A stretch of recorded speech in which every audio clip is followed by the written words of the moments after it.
Fala galera, beleza? Tudo bem com vocês? Bom galera, no vídeo de hoje nós vamos falar sobre essa série que já não é de agora, né? Já há uns anos vem dando o que falar, que é Invencível. Chegou aí a quarta temporada, tô um pouquinho atrasado com esse vídeo, era pra mim ter trazido logo quando saiu, que eu assisti os 3 episódios, maratonei tudo eu e minha esposa.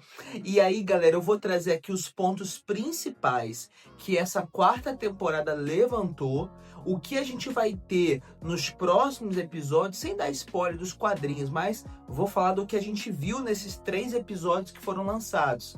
Porque o universo está se expandindo, coisas grandes estão vindo aí para acontecer. Se você curte o nosso canal, curte o nosso conteúdo, se inscreve no canal, deixa o like, comenta aqui sobre Invencível, sobre essa quarta temporada, o que você está achando. E esses pontos que eu vou levantar, levanta aqui a discussão para você dizer aqui qual a sua opinião sobre Invencível, beleza? Então, galera, a quarta temporada chegou aí com tudo, 3 episódios já lançados. E toda quarta-feira vamos ter novo episódio, tá certo? E os principais pontos que a gente teve nesses 3 primeiros episódios são esses. Primeira coisa que mais me chamou a atenção foi o passado do Nolan, galera. O passado Viltrumita. A gente viu, acho que no segundo episódio, os avós do Mark, como era a relação dele com os avós, a mamãe e o pai daquele ali, ninguém merece.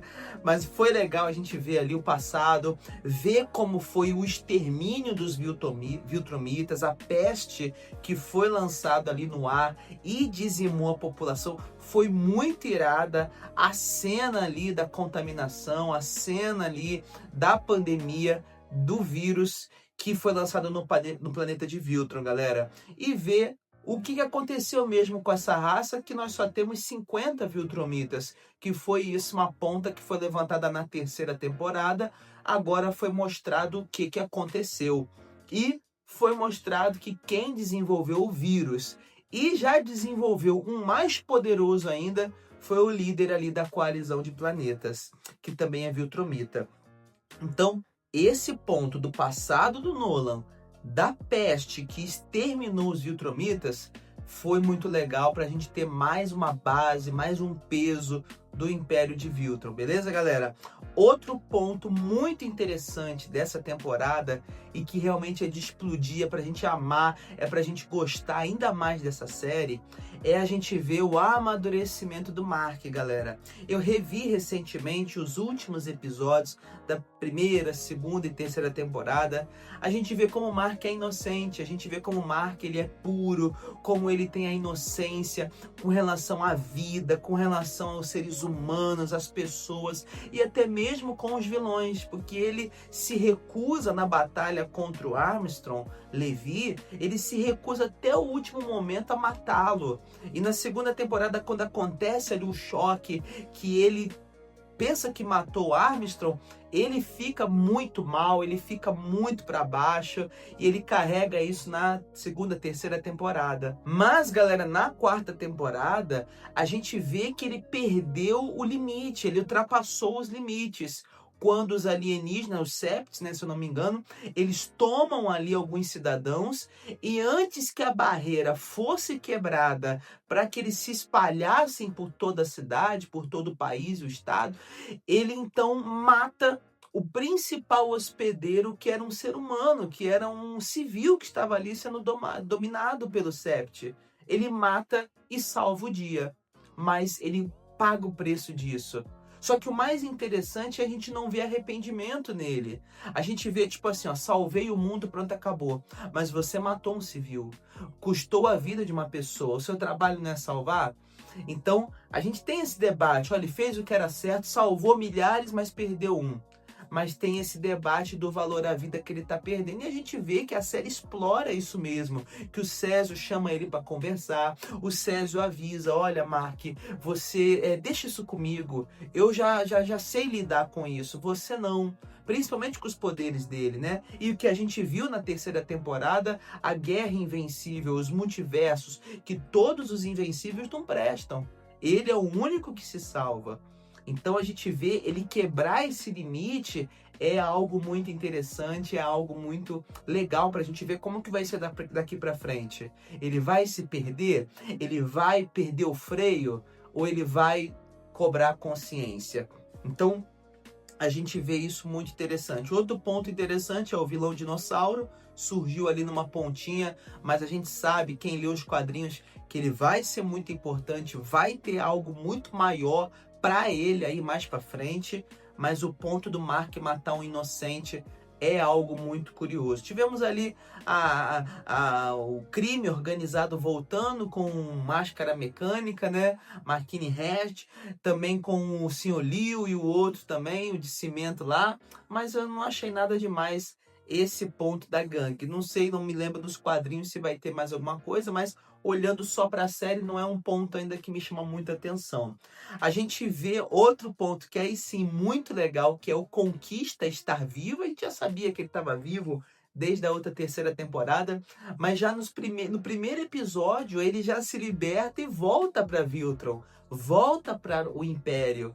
E a gente vê a burrada que o Cecil fez ao salvar o Conquista, que ele estava arregaçado, né? O Mark arregaçou ele restaura o Conquista e ele sobrevive graças ao Cecil, né? Então a gente vê que foi realmente uma estratégia muito errada manter o Conquista vivo. A gente vai ter mais dele aí mais pra frente, com certeza. Mas é um ponto, temos aí o vilão da terceira temporada ainda pronto para mais uma batalha. Assim como o Armstrong Levy, que logo volta também, não é verdade, galera? Outro ponto muito interessante é a invasão dos alienígenas e o robô, junto com a garota monstro, se perderem na outra dimensão.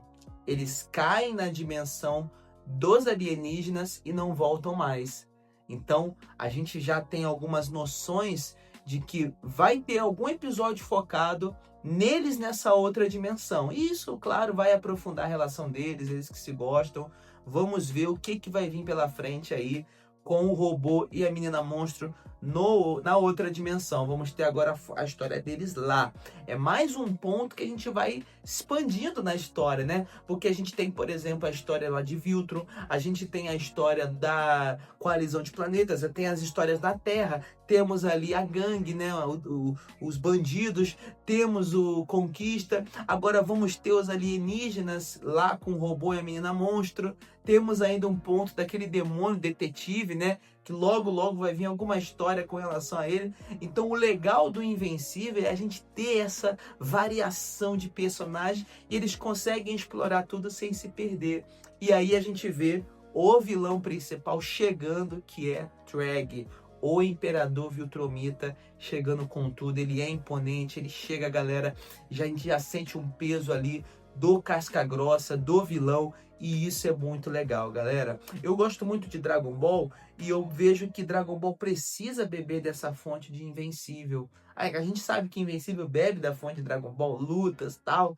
Dragon Ball começou tudo isso, mas o Invencível, ele está quebrando barreiras, ele está indo na direção que Dragon Ball voltou atrás. Enquanto Dragon Ball ficou muito bobo, Invencível ele acabou expandindo e avançando. E o Treg vai ser um grande vilão que vai trazer aí grandes histórias para essa quarta temporada. E é claro que quinta, na minha opinião, a guerra mesmo Viltromita vai ficar para a quinta temporada, né? Não sei se eles vão já fazer a guerra nessa quarta temporada. Vamos ver, né?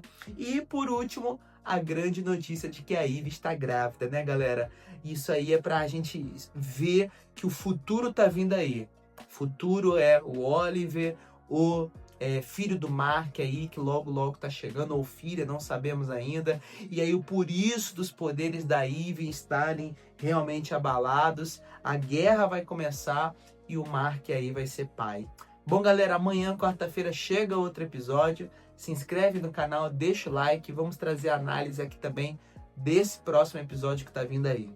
Tamo junto, se inscreve no canal, deixa o like e até a próxima.